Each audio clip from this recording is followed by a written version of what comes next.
오늘은 라오디게아 교회 되겠습니다. 이 라오디게아는 지도를 보시면 알겠습니다만은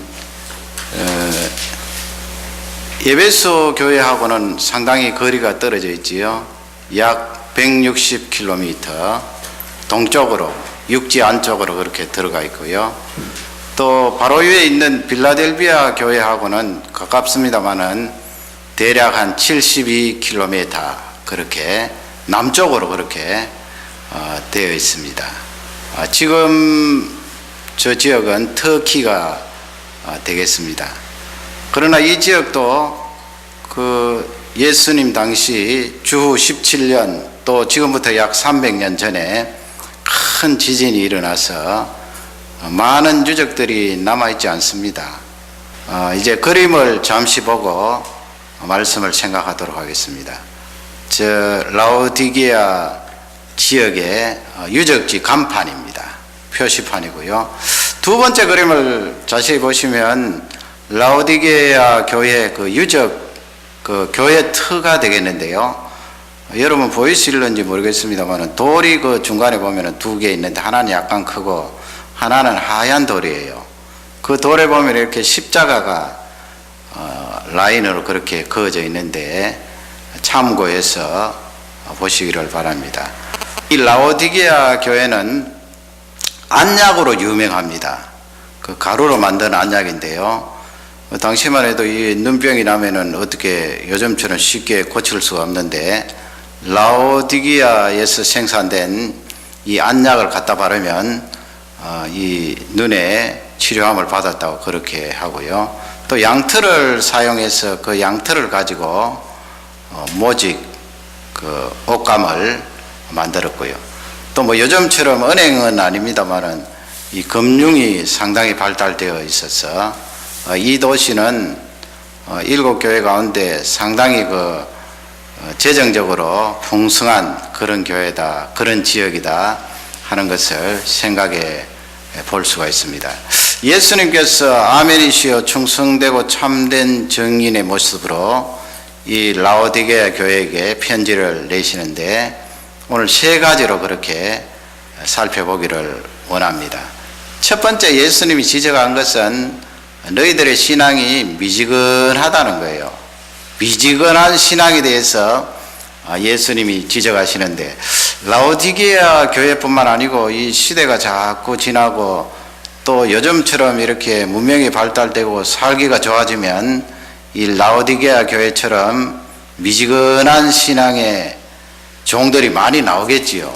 환경에 따라 그렇게 휩쓸려 갈 수 있다는 귀한 말씀이 되겠는데요. 15절 말씀에 가면은 예수님께서 내가 너의 행위를 안다, 다른 교회처럼 그렇게 말씀하시지요. 무슨 행위를 아신다는 거예요? 너는 차지도 아니하고 더웁지도 아니하다, 그렇게 정의를 내리시고 예수님께서 원하시는 마음은 차든지 아니면 더웁든지 하기를 원하노라. 예수님의 그 심정을 라오디게아 교인들에게 말씀을 하고 있는 내용입니다. 이 라오디게아 타운은 재정적으로는 풍성함을 누렸습니다만은 그 물이 부족해요. 그 내륙 지방이고 하니까 물이 부족하면 어떻게 살겠어요? 이 사람 사는데 물이 얼마나 귀중한데요. 타운 북으로는 물이 생산되지 않으니까 다른 데 있는 물을 끓여서 수로를 만들어서 그러게 물을 사용하게 되었는데요. 그 히에라폴리라고 하는 지역이 있습니다. 그곳에는 그 온천이 있어서 라오디게아에서 약 11km 떨어져 있는데 그 온천에 뜨거운 물이 많이 나왔어요. 또 그 뜨거운 물을 수로를 통하여서 끌어들이고 그 다음에 여러분 사도 바울이 편지를 내었던 골로새라고 하는 지역이 있어요. 골로새는 이 라오디게아에서 불과 14km 정도 떨어져 있으니까 아주 가까운 지역 아니에요. 거기에는 이제 눈 녹은 물이 있어서 차가운 물이 많이 나오기 때문에 이 차가운 물 또 온천수를 수로로 끌어들여서 시민들이 마시고 온 그렇게 했는데 예수님께서 그렇게 시대적이나 아니면 자연적인 그 환경을 염두에 두시고 온천을 생각하시고 말이죠. 너희들이 뜨겁든지 아니면 또 골로새에서 나오는 눈 녹은 물을 생각하시고 너희들이 차갑든지 할 것이지 미지근하다. 그러니 이 라오디게아 교인들이 이 말씀을 들으면 금방 알아듣는 거예요. 그 자기들의 자연 환경과 지금 딱 들어맞는 말씀이기 때문에 예수님이 이 말씀을 하신 것입니다. 16절 말씀에 가면 예수님께서 너희들이 미지근하여서 더웁지도 않고 차지도 않으니 내 입에서 너희들을 토하여 내치겠다. 그런 말씀을 하는데요.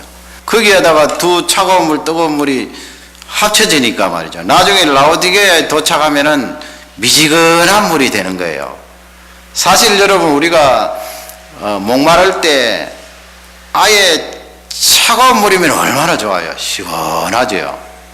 그 아니면 우리 한국 사람처럼 뜨거운 물을 마시면서도 뜨거운 국 같은 거 마시면서도 야 시원하다 그러는데 예수님께서 이 라오디게아 교회를 향하여서 너희들은 그렇게 뜨거워서 시원한 것도 없고 또 아주 얼음물이 되어서 차가워서 주는 시원함도 없다.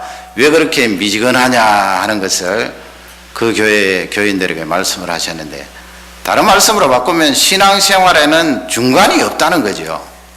여러분 우리가 믿는 말씀 이 신앙이 중간이 있습니까?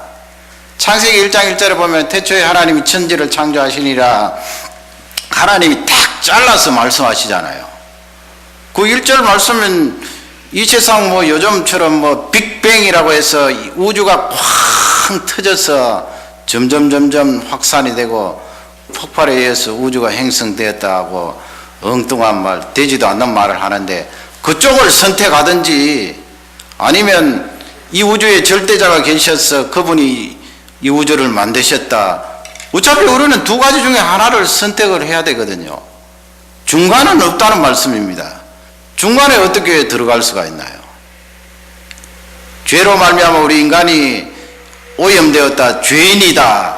그것을 선택하든지 아니면 아니다, 우리 사람은 원래 착하게 태어났다, 죄가 없다, 그쪽을 선택하든지 또 예수 그리스도로 말미암아 우리의 죄가 용서함 받았다는 그것을 선택하든지 아니면 예수 그리스도가 아니더라도 다른 어떤 종교적인 행위를 통하여 구원함을 받을 수 있다, 그쪽을 선택하든지 두 가지 중에 하나예요. 두 가지 중에 하나를 선택한 너희들이 예수님을 선택하고 창조주 하나님을 선택하고 성령 하나님을 모신 너희들이 어떻게 미지근하냐 이 말씀이에요. 하나님은 우주를 만드신 분입니다. 그분이 독생자를 이 세상에 보내셔서 우리를 건져주셨습니다. 사실 여러분 구원함을 받은 우리의 존재는 대단히 놀라운 존재예요.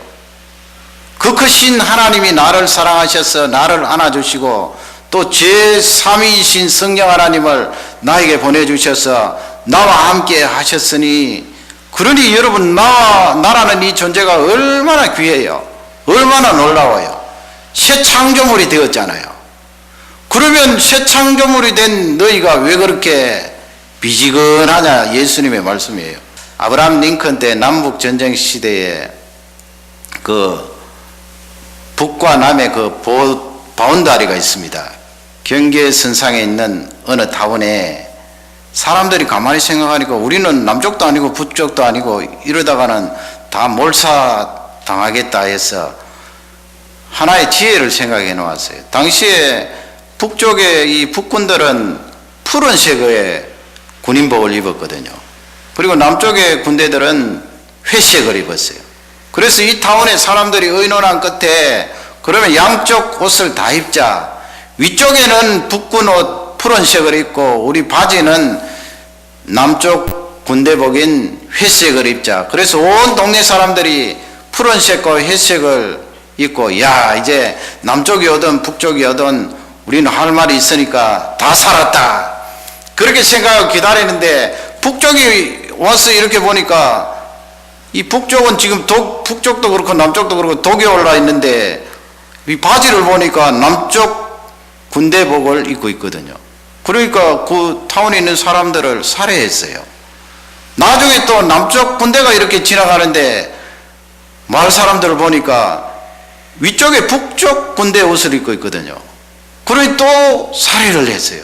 그러니 그 마을 사람들은 이것도 아니고 저것도 아니고 양쪽 다 걸치고 있다가 사망을 당한 그런 있는 것입니다. 신앙생활은 중간이 없습니다. 하나님을 모시고 있는 우리는 뜨거워야 됩니다. 뜨거워야 역사가 일어나는 것입니다. 열심을 내야 됩니다. 에스겔서 47장 말씀에 가면은 이 성전에서 물이 나와서 사해로 흘러 들어가는데 여러분 잘 아시지요? 그 물이 처음에는 졸졸졸 흐르는 아주 작은 물이었다가 나중에는 강이 되잖아요.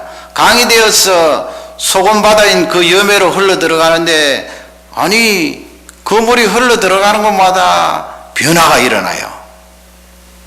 물이 달라지고 주변이 달라지고 거기에 식물이 자라고 꽃이 피고 열매가 깃들고 농사 지은 사람이 좋아하고 새들이 깃들고 열매와 결실을 합니다. 그러나 진풀에는 소금 땅이라고 그랬습니다. 진풀은 변화되지 않았어요. 진풀이 무엇입니까 여러분?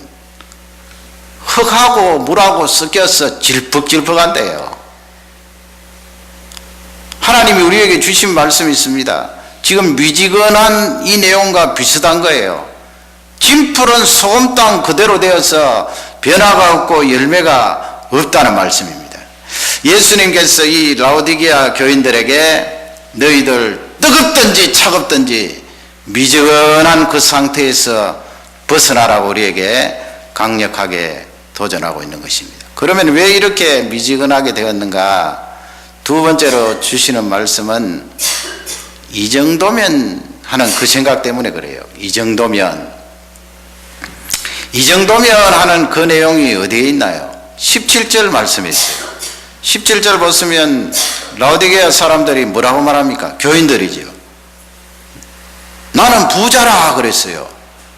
부자라, 부요하여서 부족한 것이 없도다 그랬어요. 여기 부자다, 부유하다 이 말씀은 돈을 많이 가졌다는 거예요. 경제적으로 풍성하다는 거예요.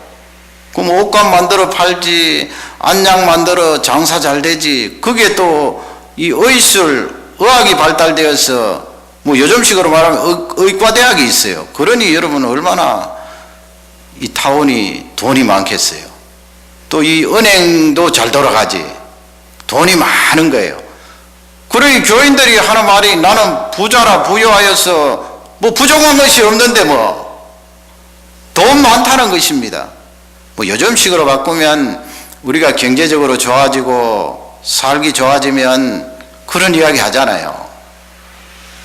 뭐 세상 사람들 다 포함해서 야 이제 우리 살 만큼 되었으니까 이제는 다른 사람 다니는 구경도 좀 다니고 여행도 좀 하고 좋은 곳 있으면 찾아다니면서 이 즐기기도 하고 또 음식 맛있는 거 있으면 찾아다니면서 맛있는 거 사 먹기도 하고 이제 형편피고 살게 되었는데 우리도 즐기면서 살자.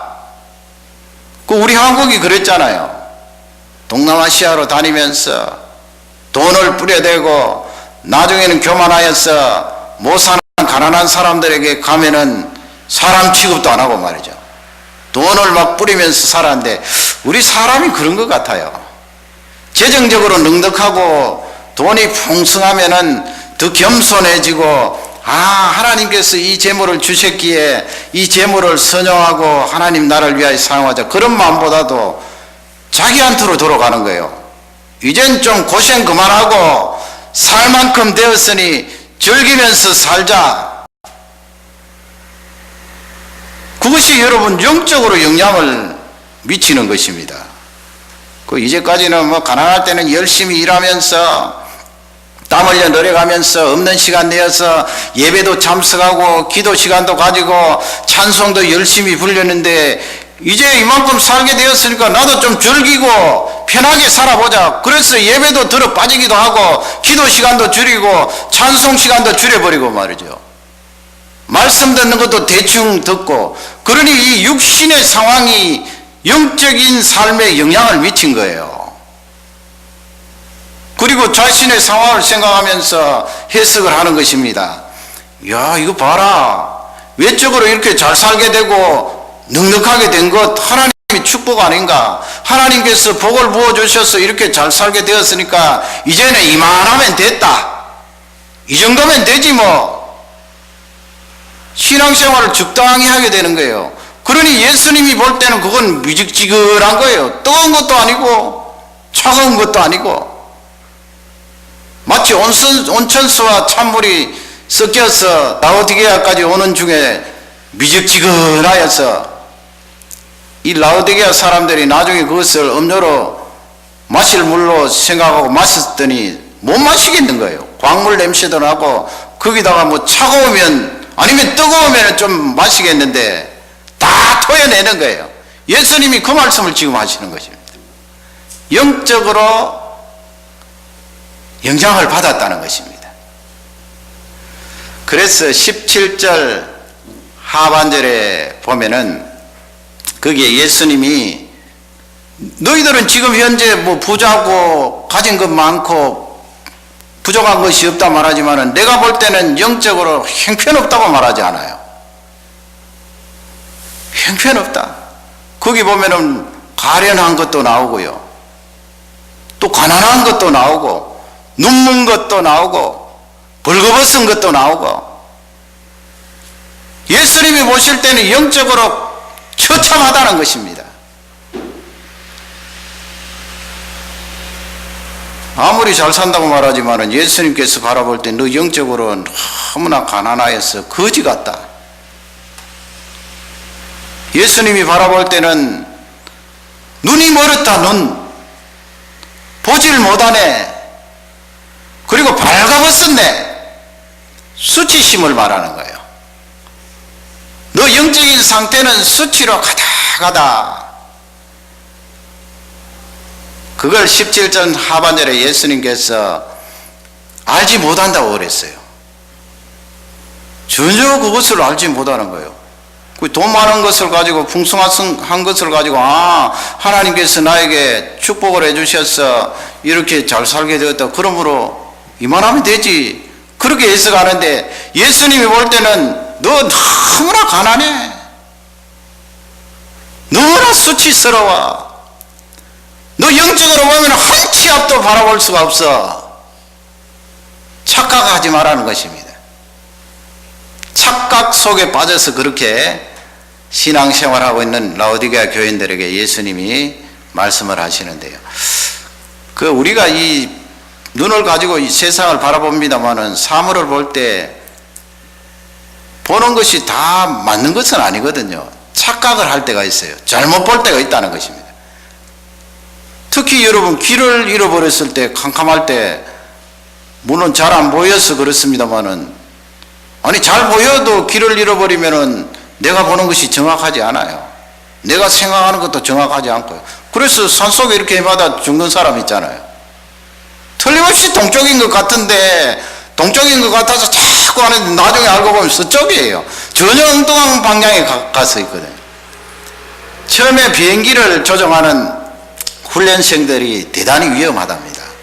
왜냐하면은 자기 눈과 판단을 믿기 때문에 비행기가 이렇게 날아가다가 뭐 뒤집기도 하고 또 속력을 내기도 하고 늦추기도 하는데 처음에 이렇게 공중으로 쫙 이렇게 뜰 때 속력을 올립니다.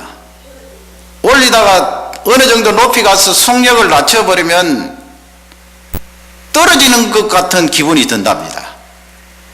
그래서 그런 상황에서 잘못되면 큰 사고가 날 수 있고요.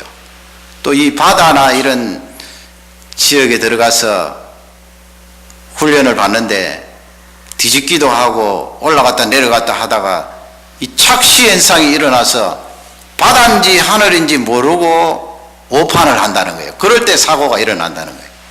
그래서 철저한 원칙은 계기판을 보고 하라는 거예요. 그것을 많이 훈련시킨다는 것입니다. 계기판을 의존하라는 거예요. 너의 눈을 믿지 말고 너의 판단을 믿지 말고 야 지금 비행기가 떨어지고 있구나. 아니야 계기판을 보면은 떨어지는 것이 아니고 올라가고 있어. 야, 이거 바다네. 큰일 나잖아요. 바다가 아니고 하늘인데. 그러니까 계기판을 보라는 것입니다. 이 라오디게아 사람들은 계기판을 보지 않고 자기 판단으로 지금 생각하고 있는 거예요. 내가 잘 살고 부유하니까 야, 이만하면 됐다. 나 예수 잘 믿는 사람이다. 하나님 앞에 헌신된 사람이다. 그렇게 판단하는데 예수님은 아니라는 것입니다. 벌거벗고 있다. 눈이 멀어 있다. 너 가난하다. 그것을 라오디게아 교인들에게 지적하면서 우리에게 경고의 말씀을 주시고 계시는 것입니다. 그러면 왜 이렇게 자기가 착각하고 있을까요? 영적으로. 틀림없이 영적으로 지금 미지근한 상태에 있는데 그것을 모르고 있는 이유가 무엇일까요? 그것은 바로 세 번째로 관계의 이상이 와서 그래요. 예수님과 라오디게아 교인들의 관계에 이상이 왔어요. 19절 말씀에 가면은 예수님께서 그 교회 교인들을 사랑한다고 그렇게 말씀하셨지요. 내가 사랑하여 책망하고 내가 사랑하여 징계한다고 말씀했습니다. 그러므로 너희들이 열심을 내라. 그리고 회개하라 그랬지요. 예수님은 라오디게아 성도들을 너무나 사랑하세요. 미워해서 지금 하시는 말씀이 아니에요. 그 성도들을 사랑하세요. 현대에 이렇게 좋은 시대에 살고 있는 우리가 미적지근할 때 예수님이 우리에게 다가오셔서 너 참 사랑해. 사랑하기 때문에 이렇게 책망하고 사랑하기 때문에 이렇게 징계하고 그러므로 너 열심을 내어라. 그리고 회개하라. 지금 예수님이 관계를 말씀하고 있거든요. 19절이 그 말씀이고요. 또 18절 말씀에 보면 그것도 사실은 예수님과의 관계를 말씀하는 거예요. 그 19절 말씀에 가면은 불로 연단된 금이 나오잖아요. 또 흰옷이 나오지요. 또 안약이 나오잖아요. 세 가지. 그것도 이 라오디게아 타운과 다 연결된 그런 내용 아니에요. 돈 많으니까 금이 나오고요. 또 그 모직 산업이 발달되어 있으니까 옷감 흰옷이 나오고 또 안약을 만들어내는 타운이니까 안약이 나오고 말이죠. 예수님이 이 세 가지를 말씀하신 것은 관계를 말씀하시는 거예요. 사실은 너희들이 그렇게 뜨뜻미지근하게 된 것은 나하고의 관계에 이상이 왔기 때문이다. 그 말씀이에요. 그건 틀림없는 말씀 아닙니까? 불로 연단된 금으로 부유하게 하고 그렇게 말씀하셨어요. 너 영적으로 보면 너무나 가난한데 그 연단된 금이 무엇입니까? 신앙 아닙니까? 믿음을 말하죠. 변질되지 않는 믿음. 믿음 하면은 뚫고 들어가면 사실은 관계예요. 예수님과 나하고의 관계가 믿음이지요. 지금 관계를 말씀하고 있는 거예요. 흰옷도 무엇입니까? 내가 흰옷을 입으려고 할 때 예수님께서 나에게 흰옷을 주셔야 되지요.